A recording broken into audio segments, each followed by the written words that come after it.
Hello. Amid one of the most severe crises in U.S. history driven by the opioid epidemic, one family has emerged at the center of this tragedy. Since 1999, opioid-related deaths have surged fivefold, claiming tens of thousands of American lives each year. Behind this disaster lies the story of the Sackler family and their pharmaceutical empire. The three Sackler brothers, Arthur, Mortimer, and Raymond, were born into a Jewish immigrant family in Brooklyn, New York in the 1920s. All three pursued careers in medicine, but rather than treating patients directly, they chose to venture into the pharmaceutical business, a path that ultimately brought them wealth and fame. The turning point came in 1952 when they purchased Purdue Frederick, a small pharmaceutical company. Arthur, the eldest brother, was exceptionally skilled in pharmaceutical marketing, quickly realizing that the key to success wasn't just convincing patients, but more importantly, gaining the trust of prescribing doctors. When Arthur died of a heart attack in 1987, Mortimer and Raymond took over the company, renaming it Purdue Pharma. For the first 40 years, the company thrived with their flagship product, OxyContin, a morphine-based pain reliever designed with a unique time-release coating. However, as the patent for OxyContin neared expiration in the late 1980s, Purdue Pharma faced competitive pressures and declining profits. To address these challenges, they developed a new product, OxyContin, a decision that would later have grave consequences for society. As the 21st century dawned, the second generation of the Sackler family took over Purdue Pharma, with Richard Sackler appointed as the company's president. In 1999, the Sackler family remained an enigmatic symbol. The public only recognized Jonathan Sackler, Richard's brother, through a single photograph. Jonathan held a senior management position alongside Richard, as did their cousin Kathy Sackler, who served as vice president. Kathy once proudly claimed she was the one who proposed the idea for OxyContin, the product that would shape the company's future.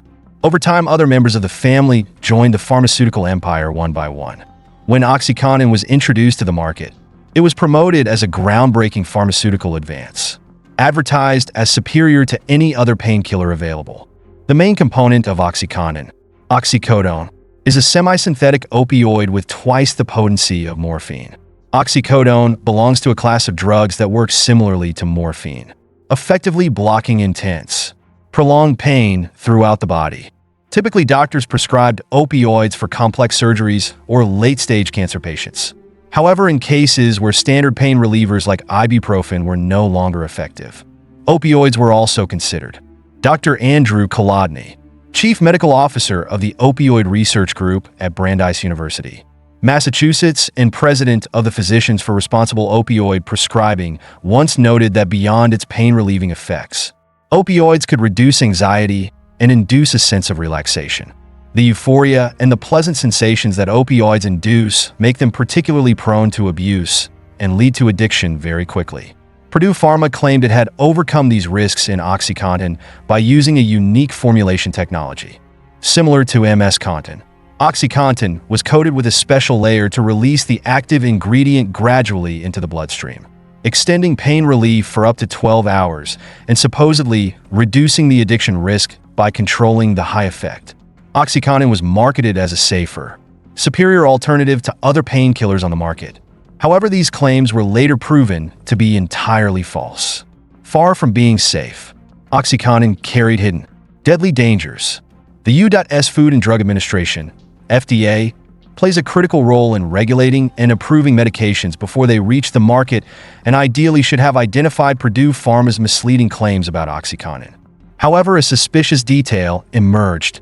Curtis Wright, the official responsible for OxyContin's review at the FDA, had close ties to Purdue Pharma, casting a dark shadow over the approval process.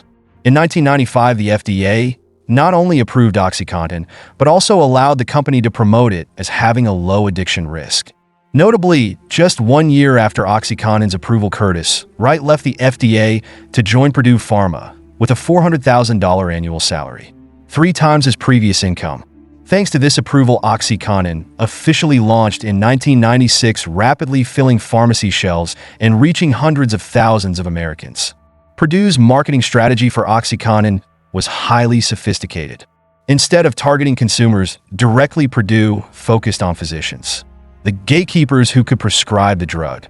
Since OxyContin was a powerful prescription painkiller, the company's profits depended entirely on whether doctors chose to prescribe it. Initially, many physicians were cautious about prescribing OxyContin for ordinary patients due to concerns about addiction risks. To alleviate these concerns, Purdue rolled out an extensive promotional campaign to convince the medical community of the drug's unique benefits.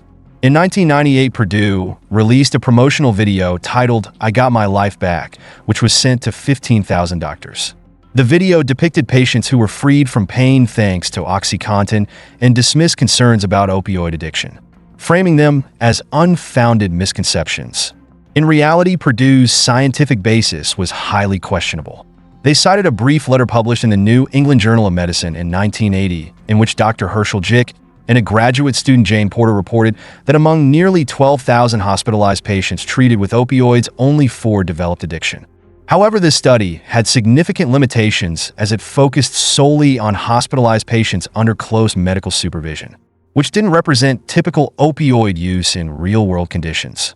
Purdue shrewdly distorted this information, using it as scientific evidence to claim that less than 1% of patients would become addicted. This message was deliberately conveyed to doctors. OxyContin was safe and should be prescribed more widely. Not content with the 1% figure, Purdue further intensified its marketing by asserting OxyContin's absolute safety, claiming it didn't induce euphoria and thus posed no risk of addiction. To reinforce their claims, Purdue employed manipulated charts, distorting data about opioid blood concentration, an important metric that reflects the drug's effects on the body and its addiction potential. Purdue sales representatives were sent across the U.S. meeting doctors individually and using falsified graphs along with unsubstantiated claims of a less than 1% addiction rate to convince them to prescribe OxyContin. To further incentivize their staff, Purdue offered substantial commissions to employees who successfully persuaded doctors to prescribe the drug. They even provided videos for doctors to show their patients aimed at erasing any concerns about the medication. Purdue's marketing strategy didn't stop at simply persuading doctors to write prescriptions.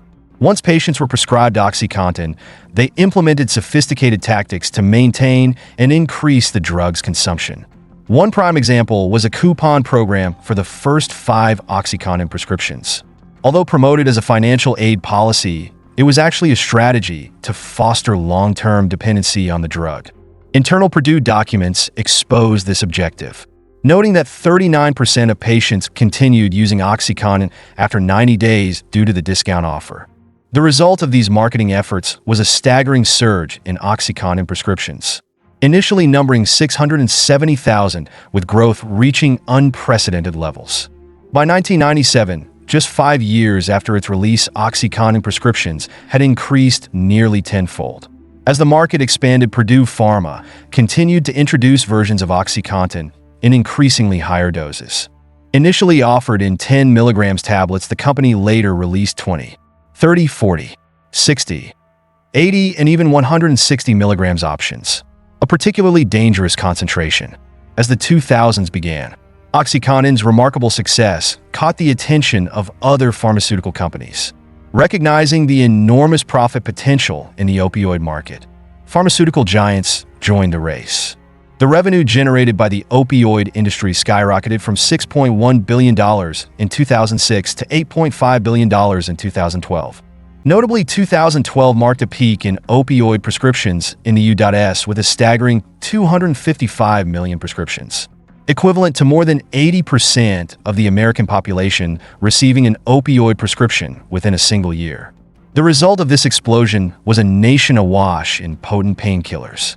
Amid this environment, some physicians became corrupted, exploiting their prescription power to act as drug dealers in white coats.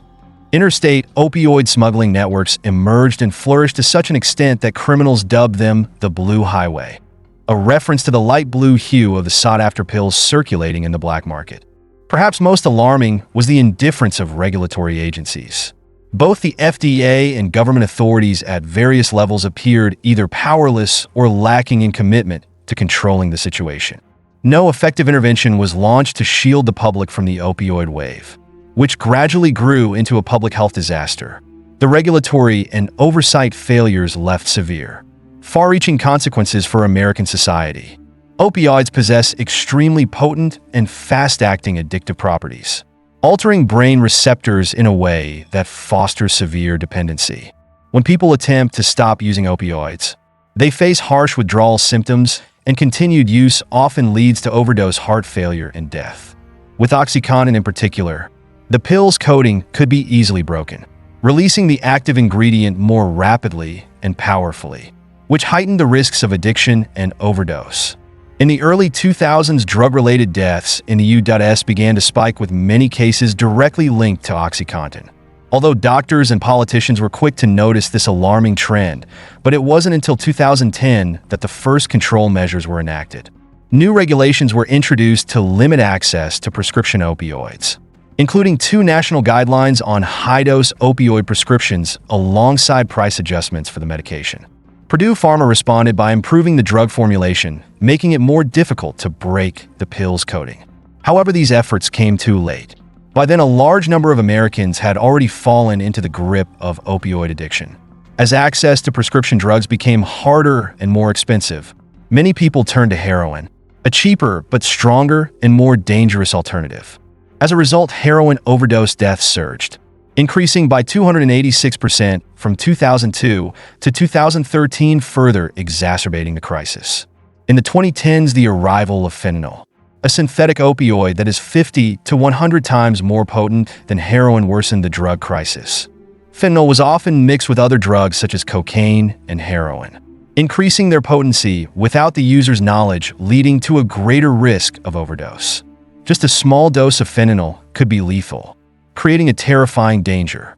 This issue was highlighted in 2022 when the U.S. Drug Enforcement Administration, DEA, seized enough fentanyl to potentially kill nearly the entire U.S. population.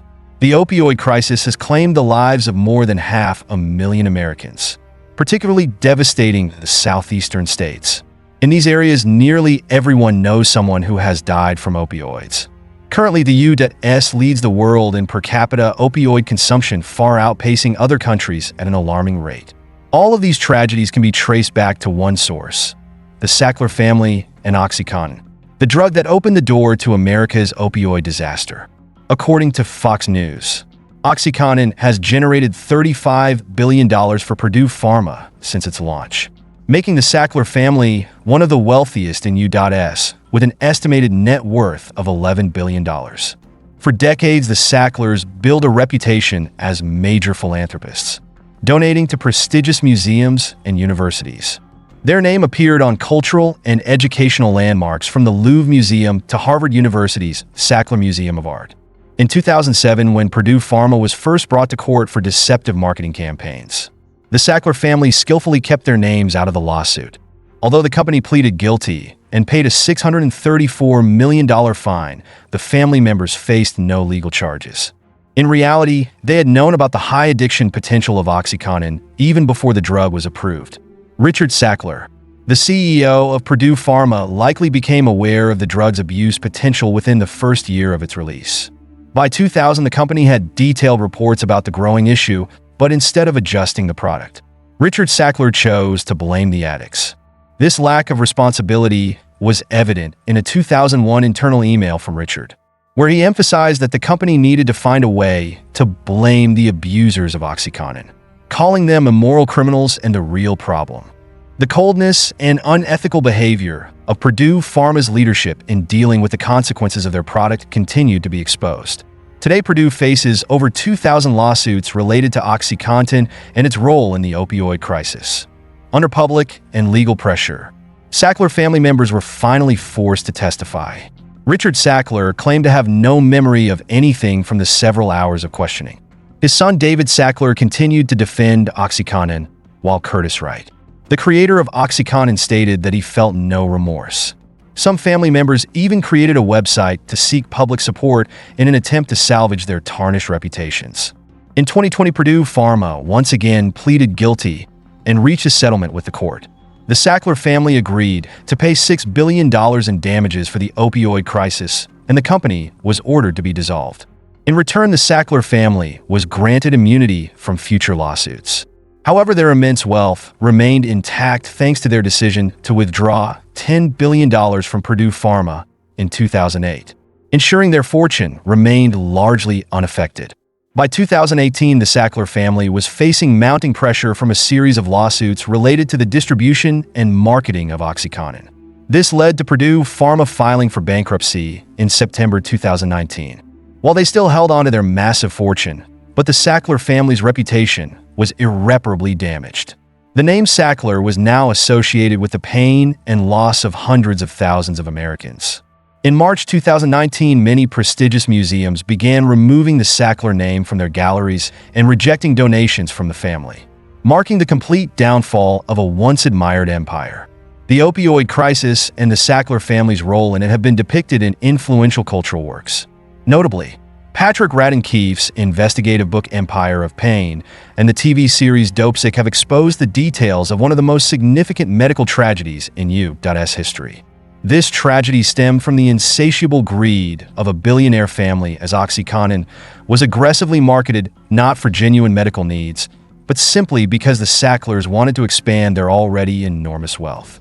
The failure of the U.S. Food and Drug Administration, FDA, in its regulatory role stands as a troubling example of how regulatory bodies can be manipulated, losing their function of safeguarding public health. Thousands of doctors across the U.S. unknowingly became victims of a systematic fraud campaign, turned into instruments for distributing addictive drugs.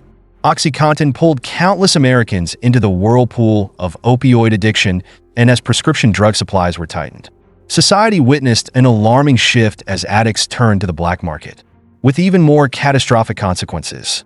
The price of this tragedy continues to be paid every day, with an American dying of a drug overdose every 8 minutes. This heartbreaking statistic reflects the immense scale of the opioid crisis. The story of OxyContin and the Sackler family serves as a profound warning about how greed, a failure in government oversight, and prioritizing profit over public health can lead to unimaginable consequences. This is not just a tragedy for the U.S., but a valuable lesson for the world about the importance of stringent regulation in the pharmaceutical industry and upholding ethics in business. This is the story of a man who, to this day, is remembered as one of the most brutal and violent criminals in Scotland. At the peak of his criminal career, he became a terror in Glasgow's Underworld, known for his role as an enforcer for the Daniel crime family. One of his punishment methods was called the alien abduction, a terrifying technique so horrific that it left the victims not only physically scarred but also with severe psychological trauma, unable to remember what had happened to them. These incidents not only haunted the victims, but also plunged them into a deep psychological abyss. However, like an unpredictable storm, his life gradually descended into chaos. Kevin Gerbil Carroll was born on August 24th, 1980 at Stobhill Hospital in Glasgow. He was well aware that many enemies were secretly waiting for the chance to take him down, but what he never anticipated was that these foes would emerge from an unexpected corner. Kevin's childhood was clouded by the relentless bullying he endured. The brothers Stephen Lyons and Edward Jr. became his tireless tormentors. Remember the name Lyons, as it will become an essential part of this intense story. The Lyons family, with a long history of crime and power, was a formidable force in Glasgow's underworld. However, they weren't the only family vying for dominance. The Daniel family was also striving for control. Coincidentally, the sons of crime boss Jamie Daniel, Robert Daniel and Francis Fraggle Green, attended the same school as Kevin.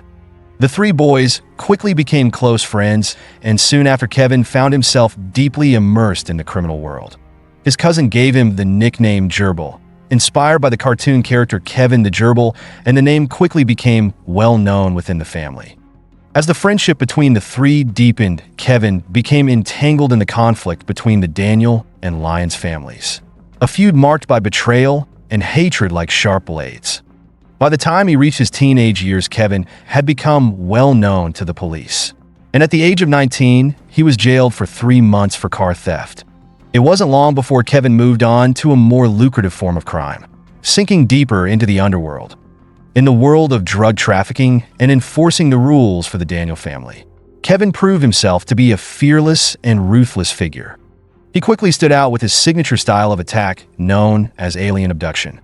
As the top enforcer for the Daniel family, Kevin was responsible for dealing with anyone who opposed the crime family in any way he saw fit. With his unpredictable temper and whirlwind violence, Kevin soon developed his preferred method of handling enemies. He would gather a group of loyal henchmen, and in the dead of night, they would launch secret raids on the homes of their victims, disguised as armed police officers. In the darkness, they would stealthily abduct their target, taking the victim to secure locations or abandoned buildings, all while keeping the victim blindfolded, unaware of their fate. Upon reaching the destination, Kevin and his gang would begin to torture the victim, not just physically, but also psychologically. The methods they employed were so brutal that words cannot adequately describe them. However, I know that their favorite tools for torture were electrical devices which subjected their victims to hours of terror. It's unimaginable to picture the horrific scenes that must have unfolded. Once Kevin was done, the victims were often released, but left completely naked, wandering lost on dark streets. When questioned by the police about what had happened, many victims could not recall due to the psychological shock, or were simply too afraid to recount their ordeal. This is the origin of the term alien abduction. Victims were kidnapped in the night and returned in a state of panic, unable to remember what had happened to them the night before. What drives a person to commit such cruel acts without any remorse? For many, the answer is simple. Kevin Carroll was a true psychopath. As stories of his crimes spread, his reputation only fueled more fear among others. As mentioned earlier, Kevin was also involved in drug dealing, but he had a very different approach. Not only did he sell drugs, but he also ambushed and robbed other traffickers of their goods and money. In one instance, a trafficker had spent a large sum to buy 5 kilograms of cocaine, but later that same day, Kevin and his crew ambushed him and stole back the entire load of drugs. On another occasion, when Kevin found out about a gun he desperately wanted, an Underworld source revealed that Kevin believed if he had that weapon, his enemies wouldn't stand a chance. The weapon in question was a stolen SA-80 rifle, the kind used by the British Army. This rifle came with a tripod and infrared scope, and the soldier selling it was asking for £10,000. However, Kevin wasn't the only one interested in this gun. The Lyons family had also heard about the rifle and had even put down a £4,000 deposit to purchase it. But before the Lyons could retrieve the weapon, Kevin acted. He kidnapped the soldier selling the gun and tortured him with a blowtorch. In utter terror, the soldier handed over both the rifle and the £4,000 deposit. It was a 2-for-1 deal for Kevin Gerbil. Meanwhile, tensions between the Daniel and Lyons families continued to escalate, with Kevin caught in the middle of this growing conflict. Both families controlled different areas in northern Glasgow, with the Lyons ruling over Milton, while the Daniel family was based in neighboring Possil. The Lyons family had maintained a strong position of power in their area, receiving favoritism from the local government for many years. They weren't just exempt from accountability for their criminal activities, they even received government support. In 1992, Eddie Sr., the head of the Lyons family, was given control of the former Churnside School in Berwickshire for a community project. However, the only community project Eddie was truly interested in was expanding his criminal empire. 3 years later, in 1995, when Eddie turned the school into his headquarters, he received a public grant of up to £1.4 million. While this may seem strange at the time, but Eddie Lyons had cleverly built a respectable public image, pretending to help the local community while secretly strengthening his criminal hold. Aside from the ongoing conflicts over greed and control of drug territories, there was another factor that added fuel to the fire, causing tensions between the two families to explode. In the summer of 2001, chaos ensued when a large quantity of the Daniel family's cocaine was stolen from a house in Milton, a territory clearly under the control of the Lyons family. The drugs were later resold to the Lyons family right in Milton, their own territory, infuriating the Lyons as they realized the Daniel family was trying to infiltrate the market they had built over the years. This was the final straw for the Daniel family, and Kevin, with his deep personal grudge, eagerly jumped into the conflict. With his violent nature, the feud between the two families intensified, and it was no surprise that more and more people sought revenge against Kevin. The first attack on Kevin occurred in 2003 right in front of his mother's house. Although injured, this assault wasn't enough to take him down. 3 years later, in 2006, another, much fiercer attack took place. Kevin and his ally, Ross Sherlock, were walking in the town of Bishopbriggs when a car suddenly sped toward them. They were ambushed from behind, and a bullet struck Kevin in the stomach, but once again he narrowly escaped death. This attack was understandable, as rumors circulated that the two men had been involved in the desecration of a grave in Bishopbriggs. The grave that had been defiled belonged to Gary Lyons, Eddie Lyons' son, who had died at the age of 8 from leukemia. To make matters worse, the desecration took place right before the boy's birthday, when the Lyons family was planning to visit his grave. When the Lyons saw their child's tombstone vandalized, they were consumed with rage. Attacking the grave of an innocent child was a despicable, unforgivable act, and if the Daniel family was willing to go this far, no one could predict who or what they would strike next. The Lyons family immediately decided to seek revenge, with Kevin and Ross as their prime targets. From that moment on, the war between the two families became a brutal cycle of retaliation. Whenever a member of one gang was attacked, the opposing family would respond in kind. Shortly after the failed attack on Kevin, another far more public and brutal assault took place. Just 3 weeks later, on December 6, 2006, two hitmen from the Daniel family, Raymond Anderson and James McDonald, stormed into the showroom of MOT Station, a car dealership owned by David Lyons, Eddie Lyons' brother. They brazenly opened fire in broad daylight.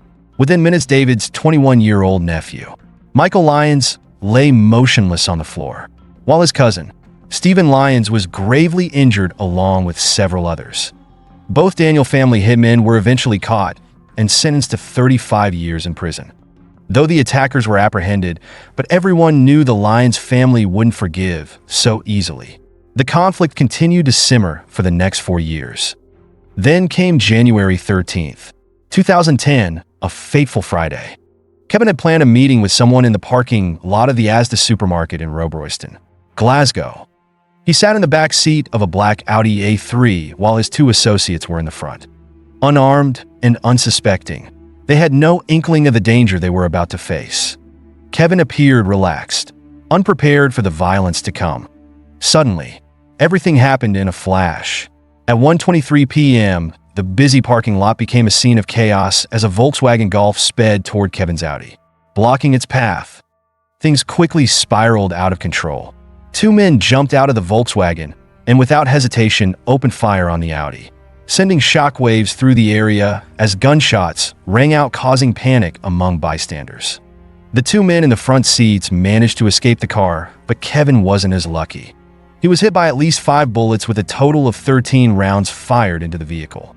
One bullet struck Kevin directly in the head, ending his life on the spot. The scene unfolded like an action movie, with dozens of witnesses to the shooting, all happening in just 25 seconds. Kevin took his last breath at the age of 29. His dramatic and unexpected death became one of the most public gangland assassinations ever in Glasgow. Kevin was notorious for his paranoia, often wearing a bulletproof vest and carrying weapons, but all those precautions seemed meaningless on that fateful day. With so many people hunting him down, no one could save Kevin. After surviving 2 previous assassination attempts, this time he paid the price. But something didn't seem right about the whole incident. Don't you feel the same? After months of investigation, police arrested Ross Monahan on July 30th, 2010. Ross, a well-known associate of the Lyons family, was suspected of being behind the assassination. However, the trial collapsed in 2012 when the judge declared there wasn't enough evidence to convict him. The trial largely hinged on a small fragment of gunshot residue found on a jacket seized during a raid on Ross's home. Forensic expert Alison Colley, working for the Scottish police, initially claimed the residue matched the type found at the crime scene. However, she later admitted that this conclusion was based on tests she typically didn't conduct, and she only did so because detectives pressured her. Moreover, she wasn't aware that armed officers had been present during the search of Ross's home, raising the possibility of cross-contamination. In the end, the evidence was thrown out and Ross was set free. If you feel like something's off about this story, you're not alone. How could the Lyons family have ambushed Kevin so unexpectedly, and why wasn't he prepared? If you suspect there's something darker going on, you might be right. After Ross Monahan's trial, leaked information revealed that an insider had been feeding the Lyons family details. Former police officer Derek McLeod was found to have passed on secret surveillance information to the crime family, particularly about Kevin and his associates. At the time, Derek was working for the Lothian and Borders Police, but few knew that he was also an active member of the Lyons gang. The information Derek provided helped the Lyons family stay one step ahead of the police. When his betrayal was discovered, a raid on Derek's home uncovered 85 kilograms of cannabis hidden under the stairs and a cannabis farm in the garage. It's believed Derek had the support of the crime family to distribute this product. Once his corruption came to light, Derek faced a hefty sentence: 2 years and 3 months for drug-related offenses and 16 months for breaching the Official Secrets Act. But if you still feel something's fishy about Kevin's assassination, there's another theory many can't dismiss: that the Daniel family themselves ordered Kevin's murder. Sounds crazy, right? Kevin was supposed to have a good relationship with the Daniel family, but the truth wasn't always as it seemed. Insider sources revealed that the Daniel family leaders were becoming increasingly concerned that Kevin might become a threat rather than an asset. Secret meetings began to take place, filled with worried glances and uneasy whispers. Additionally, during his time working for the Daniel family, Kevin married Kelly Bowe, the daughter of Jamie Daniel, the head of the family, but the marriage was far from happy. People often saw Kevin mistreating Kelly, leaving visible bruises on her body that couldn't be hidden. He not only physically abused her, but also regularly tarnished her reputation, making Kelly's situation even more tragic. Kevin didn't stop at being violent with his wife. He went so far as to openly insult Jamie Daniel. On one occasion, he dared to threaten and call him a fat gypsy, along with other vulgar insults. In the criminal world, such words are never forgiven, especially when directed at the head of a family. The most suspicious aspect of Kevin's assassination, particularly for those loyal to him, was his behavior. They couldn't believe that Kevin would show up to a meeting unprepared or off guard, unless he was meeting someone he completely trusted. Additionally, the reaction of his two associates raised further doubts. Instead of aiding Kevin, they quickly fled the scene and no shots were fired at them. When the assassins left, these two men returned to the car and immediately called Francis Fraggle Green, Jamie Daniel's brother and Kevin's longtime friend. When Francis arrived, his actions were highly suspicious. He quickly got into the car, seemingly taking something from Kevin's body before leaving the scene. Strangely enough, Francis was present at the crime scene even before the police arrived. In 2015, a man named William Patterson was convicted of carrying out Kevin's assassination. However, after this, killing the feud between the Daniel family and the Lyons family showed no signs of easing. The two families continue to be locked in their power struggle for control of Glasgow's underworld, and with so much bloody history between them, there seems to be no indication that this feud will end anytime soon. What are your thoughts on this story? Feel free to leave a comment below to share your perspective. Don't forget to like and subscribe to support me. Thank you for watching. Goodbye.